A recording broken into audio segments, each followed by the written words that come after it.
ఈ వేదిక మీద నలుగురు న్యాయవాదులు, మా లీగల్ సెల్ డిస్ట్రిక్ట్ ప్రెసిడెంట్ గారు, అదేవిధంగా మిగతా వారు పోలీస్ స్టేషన్లో తమ పోలీస్ స్టేషన్లో కంప్లైంట్ ఇచ్చిన వారు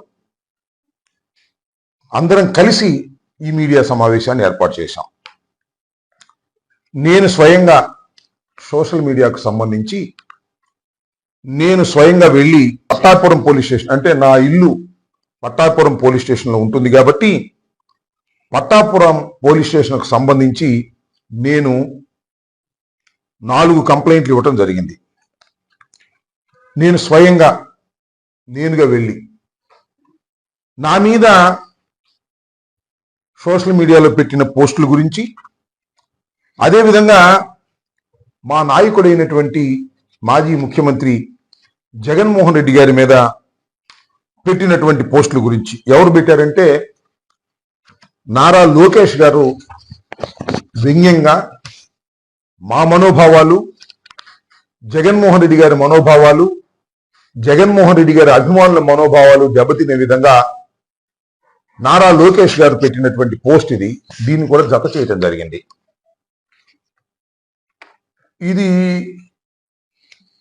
ఇది కూడా సజ్జా అజయ్ అంట, ఆయన కూడా జగన్మోహన్ రెడ్డి గారి మీద పెట్టినటువంటి పోస్ట్. అదేవిధంగా ఇలా వరుసనే స్వాతి రెడ్డి, రెడ్డి కాదనుకోండి, రెడ్డి స్వాతి రెడ్డిగా చలామణి అవుతున్నా ఆమె. అదేవిధంగా అజయ్ చౌదరి, ఈయన కూడా జగన్మోహన్ రెడ్డి గారి మీద పెట్టినటువంటి పోస్టు. ఇట్లా ఈ సోషల్ మీడియాలో వారు మా మనోభావాలు దెబ్బతినే విధంగా పెట్టినటువంటి పోస్టులను కోట్ చేస్తూ కౌండిన్యా అంట, జగన్మోహన్ రెడ్డి గారికి దండేసి ఉన్నాడా పోయాడా అనేటువంటి పద్ధతుల్లో ఆయన పెట్టినటువంటి పోస్టు. ఈ విధంగా మా నాయకుడి మీద, ఈ విధంగా అదేవిధంగా జగన్మోహన్ రెడ్డి గారి సతీమణి గారి మీద పెట్టినటువంటి పోస్టు. వీటన్నిటి మీద తగు చర్యలు తీసుకోవాల్సిందిగా నేను 19వ తారీఖున కంప్లైంట్ ఇవ్వటం జరిగింది. దానితో పాటు నా మీద స్వయంగా నా మీదే కొన్ని పోస్టులు పెట్టినటువంటి సందర్భం. ఇదిగో ఎవరో కృష్ణసాగర్ అంట, మా అమ్మాయి మీద అసభ్యకరంగా పెట్టినటువంటి పోస్టు అది. రెండోది, ఇంకా ఇప్పుడు డిప్యూటీ స్పీకర్గా పనిచేస్తున్నటువంటి వారు అయ్యన్న పాత్రుడు గారు, వారు నా కుటుంబ సభ్యుల మీద, నా మీద చాలా హీనంగా, బాధాకరంగా మా అమ్మాయి ఫోటో కూడా కనపడుకోకుండా కోట్ చేసి అయ్యన్న పాత్రుడు గారు పెట్టినటువంటి ఒక ట్వీట్, ఇది కూడా మా మనోభావాలు దెబ్బతినే విధంగా పెట్టారనేటువంటి ఉద్దేశంతో. దాంతో పాటు ఎవరో ఒక అతను నాకు ఫోన్ చేసి, ఫోన్ ఎత్తకపోతే మెసేజ్ల్లో బూతులు తిడుతూ పెట్టినటువంటి దాన్ని కూడా ఆయన ఫోన్ నెంబర్ పెట్టి దాన్ని కూడా కంప్లైంట్ ఇచ్చాను. అదేవిధంగా ఘర్షణ టీవీకి సంబంధించినటువంటి వ్యక్తి వెంగళరావు అనే అతను, ఆయన కూడా నా మీద బూతులు తిట్టడంతో పాటు నన్ను బెదిరించేటటువంటి కార్యక్రమం ఫోన్లో చేశారనేది కూడా మెసేజ్ కూడా నేను ఇవ్వటం జరిగింది. ఇవన్నీ కలిపి నేను 19వ తారీఖున పోలీస్ స్టేషన్లో, కన్సర్న్ పోలీస్ స్టేషన్ అయినటువంటి పట్టాపురంలో నేను ఇచ్చాను. దాంతో పాటు రిసీవ్డ్ కాపీ అని కూడా నేను అక్కడ ఉన్నటువంటి కన్సర్న్ ఎస్ఐ ఎవరైతే ఉన్నారో ఆయన ఆ రోజు ఉంటే ఆయన దగ్గర నుంచి అన్నిటి మీద రిసీవ్డ్ కాపీ అని చెప్పేసి తీసుకొని ఎండార్స్మెంట్ కూడా తీసుకున్నాం. దాని తర్వాత అంతకు ముందు నా వెనుక ఉన్నటువంటి, ఈ పక్కన ఉన్నటువంటి అంగడి సీన్ కానివ్వండి, లేదా ప్రేమ్ కానివ్వండి, మహబూబ్ కానివ్వండి, రవి కానివ్వండి, మీ పేరు ఏంటి, రమ్య కానివ్వండి, వీళ్ళందరూ కూడా తమ పోలీస్ స్టేషన్స్లో వెళ్ళి వాళ్ళు కూడా మా నాయకుడైనటువంటి జగన్మోహన్ రెడ్డి గారి మీద ఈ విధంగా పోస్టులు పెట్టారు, దీని మీద యాక్షన్ తీసుకోమని వారు కూడా కంప్లైంట్స్ వరుసను ఇచ్చారు. ఆ కంప్లైంట్స్కి సంబంధించి కంప్లైంట్ ముట్టిన విధంగా కూడా పోలీస్ స్టేషన్లో రసీదులు కూడా తీసుకున్నారు. ఇది మొదటి దశ. వీళ్ళు 17 తారీఖున 18 తారీఖున కొందరు ఇచ్చారు. ఆ తర్వాత మేము డిస్ట్రిక్ట్ అథారిటీ అంటే ఎస్పీ గారి దగ్గరికి వెళ్ళి, అయ్యా మేము కంప్లైంట్స్ ఇచ్చాము పలానా పోలీస్ స్టేషన్లో, పోలీస్ వారు మీ దిగువన ఉన్నటువంటి సిఐలు కానీ ఎస్ఐలు కానీ till now they have not responded, కాబట్టి మీరు దీని మీద యాక్షన్ తీసుకోవాలి అని కూడా వారికి మేము ఇవ్వటం జరిగింది. వారి దగ్గర నుంచి కూడా మేము ఎక్నాలజ్మెంట్స్ తీసుకున్నాం. ఏమని, ఇదిగో ఇక్కడ ఈ ఎక్నాలజ్మెంట్ ఏ కంప్లైంట్స్ ఇచ్చారో ఏమిటో ఆ ఎక్నాలజ్మెంట్స్ కూడా మేము తీసుకున్నాం. లీగల్గా మేము అందరం తీసుకున్నాం. ఇప్పుడు నేను ప్రత్యేకంగా చెప్పదలుచుకుంది ఏంటంటే, ఈ దేశంలో ఎవరైనా కాగ్నిజబుల్ అఫెన్స్ పోలీసులు చర్య తీసుకోవలసినటువంటి నేరం చేస్తే కంప్లైంట్ ఇచ్చినప్పుడు పోలీసు వారు ఏ విధంగా రియాక్ట్ కావాలి అనేది చట్టం చెబుతుంది. పూర్వం సిఆర్పిసి, ఇప్పుడు బిఎన్ఎస్ఎస్. ఇమీడియట్ గా కేసు రిజిస్టర్ చేయాలి, తర్వాత ఎంక్వైరీ చేయాలి. ఇచ్చిన కంప్లైంట్ మీద ఇమీడియట్ గా రిజిస్టర్ చేయాలి అకార్డింగ్ టు ది సిఆర్పిసి. అందువల్ల ఈ కేసు మేము ఇచ్చిన తర్వాత వాళ్ళు ఇమీడియట్ గా రిజిస్టర్ చేయాలి, కానీ ఇంతవరకు చేయలేదు. It means they violated the law. ఒక అంశం. కొత్తగా ఒక చట్టం, మళ్ళా అమెండెడ్ చట్టం బిఎన్ఎస్ఎస్ వచ్చింది. దానిలో కొంత ఎసులుబాటు ఉంది.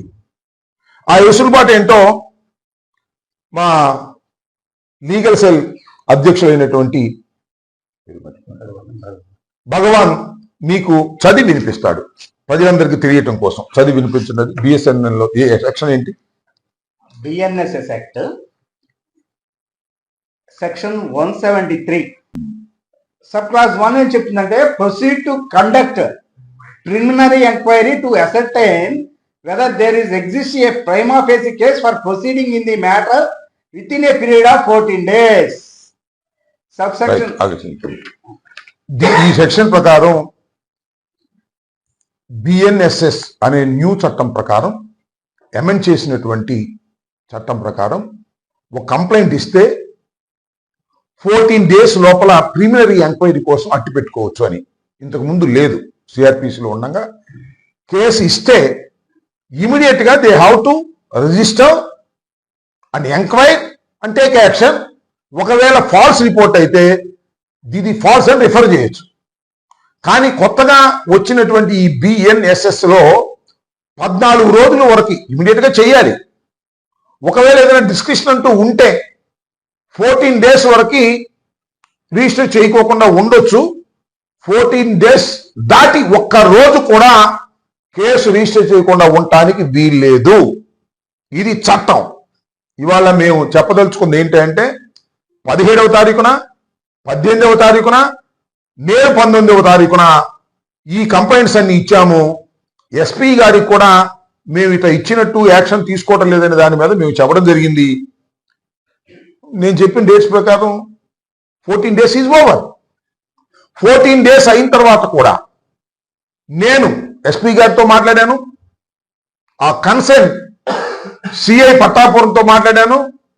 But they are not giving proper answer. Proper answer చూస్తున్నాం సార్, చేస్తున్నాం సార్ అన్నారు తప్ప మీ కేసులు రిజిస్టర్ చేశామని మాత్రం ఇంతవరకు చెప్పలేదు. It means they are violating the BNSS. చట్టాన్ని వైలేట్ చేస్తున్నారు. ఒక కంప్లైంట్ ఒక పౌరుడిస్తే చాలు. మీరు చూశారు కదా, ఆర్జీవీ మీద కానీ, లేకపోతే ఎవరి మీద, పోసాని మీద కానీ, లేకపోతే ఒక సోషల్ మీడియా యాక్టివిస్ట్ మీద కానీ ఎవరు కంప్లైంట్ ఇచ్చారు? ఎవరో తెలుగుదేశానికి సంబంధించినటువంటి ఒక కార్యకర్త లేదా ఆ మండల ప్రెసిడెంటో ఇచ్చారు. ఇస్తే రిజిస్టర్ చేశారు.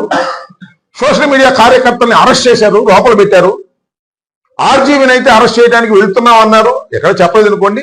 కానీ కోర్టుకి వెళ్ళారు, కేసు అయితే రిజిస్టర్ చేశారు, నోటీస్ అయితే ఇచ్చారు.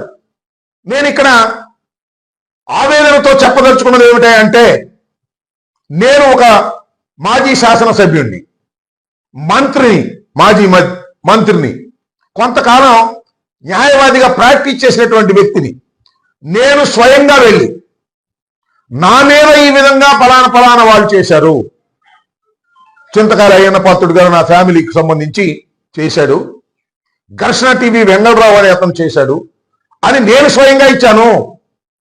అదేవిధంగా మా నాయకుడైనటువంటి జగన్మోహన్ రెడ్డి గారి మీద లోకేష్ బాబు గారు ఈ విధంగా వ్యాఖ్యలు చేశారు, ట్విట్టర్లో పెట్టాడు, ఫలానా ఏబిసి ఇచ్చారు అని నేను ఇచ్చాను.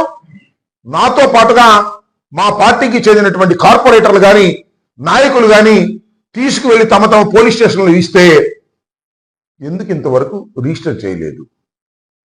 Provision is over. So what I want to say, నేను చెప్పదలుచుకుంది ఏంటంటే పోలీసులు చట్టాన్ని ఉల్లంఘిస్తున్నారు అనేది నేను మీకు చెప్పదలుచుకున్నా. చట్టాన్ని పోలీసులు ఉల్లంఘించినప్పుడు ఏం చేయాలి మేము? What you can do? మాకు చట్టాన్ని పోలీసు వారే ఉల్లంఘించినప్పుడు, ఎవరైతే కేసు రిజిస్టర్ చేయాలో వాళ్ళే రిజిస్టర్ చేయనప్పుడు, వాళ్ళు నిష్పక్షపాతంగా వ్యవహరించుకోకుండా పక్షపాత ధోరణితో వ్యవహరిస్తున్నప్పుడు, తెలుగుదేశానికి సంబంధించినటువంటి చిన్న నాయకులు ఇచ్చిన కేసు రిజిస్టర్ చేసి మా వాళ్ళ మీద యాక్షన్ తీసుకుంటున్నప్పుడు, నాలాంటి వాడు కేసు ఇచ్చినా కూడా రిజిస్టర్ చేయకోకుండా చెత్తబుట్టలో పడేస్తున్నప్పుడు మేము ఏం చేయాలి? మాకున్న రెమెడీస్ ఏంటి? ఒకటి, ఉన్నతాధికారులకు చెప్పడం. ఆల్రెడీ ఉన్నతాధికారులు చెప్పాం, ఎస్పీ గారికి చెప్పాం, దీని ద్వారా డీజీపీ గారికి కూడా చెప్తున్నా. రెండవది, న్యాయస్థానాలకు వెళ్ళడం. అది లోయర్ కోర్టుకు వెళ్ళటమా, లేకపోతే హైకోర్టుకు వెళ్ళటమా, లేకపోతే ఇందాక పోలీస్ కంప్లైంట్ అథారిటీ అని డిస్ట్రిక్ట్ కోర్టు, స్టేట్ కోర్టు దానికి వెళ్ళటమా, దాన్ని అంతా కూడా మేము న్యాయవాదులతో డిస్కస్ చేస్తున్నాం. దానితో పాటు ఇంకొక రెమెడీ ప్రజాస్వామ్యంలో ఏముంటుంది? అయ్యా, మేము ఇస్తుంటే పక్షపాతంగా వ్యవహరిస్తున్నారు పోలీసు వారు, దీన్ని సమాజం గమనించాలి, సమాజంలో ఉన్న వ్యవస్థలన్నీ కూడా గమనించాలి అని చెబుతూ శాంతియుతంగా నిరసన తెలియజేయటం. ఈ రెండింటినీ మేము ఎన్నుకున్నాం. శాంతియుతంగా నిరసన చెప్పేటటువంటి కార్యక్రమానికి మేము సిద్ధమవుతున్నాం. మీరు సాధ్యమైనంత త్వరలో, మీరు కేసు రిజిస్టర్ చేస్తారా, యాక్షన్ తీసుకుంటారా, అది వేరే అంశం. మాకు రెస్పాండ్ కాకపోతే, మేము ఇచ్చినటువంటి కంప్లైంట్కి లాజికల్ ఆన్సర్ మీ దగ్గర నుంచి తక్షణమే రాకపోతే, 14 రోజులు దాటిన తర్వాత కూడా మీరు ఇవ్వలేదు కాబట్టి, నేను కంప్లైంట్ ఇచ్చినటువంటి పట్టాపురం పోలీస్ స్టేషన్ ముందు కానీ, లేదా గుంటూరు జిల్లా ఎస్పీ గారి ఆఫీసు ముందు కానీ, లేదా డీజీపీ ఆఫీసు ముందు కానీ నేను స్వయంగా వెళ్ళి ఇదిగో మా న్యాయవాదులు కొంతమంది తీసుకెళ్లి ఏదో పెద్ద ఊరేగింపులాగా వెళ్ళి ప్రజా ప్రదర్శన చేయాలని కాదు, కానీ ప్రజాస్వామ్యంలో నిరసన చెప్పేటటువంటి అధికారం, హక్కు రాజ్యాంగం ప్రతి పౌరుడికి ఇచ్చింది కాబట్టి, ఇంత స్థాయిలో ఉన్న నా మీద నేను కూడా ఇచ్చినా కూడా పోలీసు యంత్రాంగం సక్రమంగా పనిచేయకోకుండా ఉంటుంది కాబట్టి, నిరసన తెలిసేటటువంటి కార్యక్రమాన్ని మేము సడన్ గా డేట్ చెప్పను. డేట్ చెప్తే పోలీసులు ఏం చేస్తారో మాకు తెలుసు. హౌస్ అరెస్ట్ అంటారు, లేకపోతే ఇంకోటి అంటారు. అందువల్ల నేనే, మా న్యాయవాదులు ఉన్నారు, మా ఇంపార్టెంట్ లీడర్స్ ఉన్నారు, 4 5 10 మందిమో డీజీపీ ఆఫీస్కో, ఎస్పీ గారి ఆఫీస్ ముందుకో, లేకపోతే పట్టాపురం పోలీస్ స్టేషన్ ముందుకో వెళ్ళి కామ్గా ఇలా కూర్చుంటాం. ఏం రాశాను? మా ఫిర్యాదులపై చర్య తీసుకోరా. అయ్యా డీజీపీ గారు, బాబు, పోలీస్ యంత్రాంగం ఈ రాష్ట్రంలో చట్టబద్ధంగా ఏర్పడినటువంటి ఐపీఎస్ ఆఫీసర్లారా, మా ఫిర్యాదులపై మాత్రం మీరు చర్య తీసుకోరా. న్యాయమేనా? నేను అడుగుతున్నది న్యాయమే కదా? సరే, తెలుగుదేశం శ్రేణులు కడవ పక్కన పెట్టండి, ధర్మాన్ని కోరుకునేవారు సపోర్ట్ చేస్తారా లేదా? మేము ఇచ్చాం ఫిర్యాదులు, ఆ ఫిర్యాదుల్ని రిజిస్టర్ చేయకోకుండా మీ దగ్గర పెట్టుకోవడం సమంజసం కాదు. మా ఫిర్యాదుల మీద మీరు చర్య తీసుకోరా అనేటువంటి నిరసన కార్యక్రమానికి త్వరలో తెరదీయబోతున్నాను అని ఈ సందర్భంగా నేను చెప్పదలుచుకున్నాను. ఇది నా ఆవేదన. నా మీద, నా కుటుంబం మీద, మా నాయకుడి మీద ట్రోల్ చేసి అసభ్యకరంగా పోస్టులు పెట్టి అవమానించి మా మనోభావాలు దెబ్బతీస్తే పోలీసులు పట్టించుకోరు. కానీ చంద్రబాబు నాయుడు గారి మనోభావాలు, లోకేష్ గారి మనోభావాలు దెబ్బతింటే ఆగమేఘాల మీద వచ్చి మా సోషల్ మీడియా కార్యకర్తలు పట్టుకుపోయి కొట్టి చిత్రహింసలు చేసి ఒప్పించి జైల్లో పెడతారు. నెలల తరబడి వాళ్ళ జైల్లో ఉండేటువంటి పరిస్థితి. చట్టం తెలుగుదేశం వారికి ఒకటి, వైసీపీకి ఒకటి ఉంటుందా ఈ రాష్ట్రంలో, ఈ దేశంలో? ఈ ప్రశ్నకు సమాధానం చెప్పవలసినటువంటి బాధ్యత ఈ ప్రభుత్వానికి, హోమ్ డిపార్ట్మెంట్ కి ఉందా లేదా అనేది ఇక్కడ ప్రశ్న. ఇది నేను చేయబోయే ప్రజాస్వామ్య పద్ధతుల్లో నిరసన. రెండవది, న్యాయస్థానాలకి ప్రైవేట్ కంప్లైంట్ పడేస్తామా, లేకపోతే డిస్ట్రిక్ట్ పోలీస్ కంప్లైంట్ అథారిటీకి వెళ్తామా, లేక హైకోర్టుకు వెళ్తామా, లేక సుప్రీంకోర్టుకు వెళ్తామా? దాన్ని మా న్యాయవాదులతో, ఇక్కడ మా జిల్లా న్యాయవాదులతోనూ రాష్ట్ర న్యాయవాదులతోనూ చర్చించుకున్న తర్వాత దానికి కూడా మేము వెళ్తాం. నేను చెప్పదలుచుకున్నది టోటల్ గా ఏమిటంటే, మేము ఇచ్చినటువంటి కంప్లైంట్ కాగితం లాజికల్ గా ఎండ్ అయ్యేంత వరకు చట్టబద్ధంగా పోరాటం చేయడానికి సిద్ధంగా ఉన్నామని ఈ సందర్భంగా నేను చెప్పడం కోసమే ఈ రోజు ఇంత కసరత్తు చేస్తున్నాం.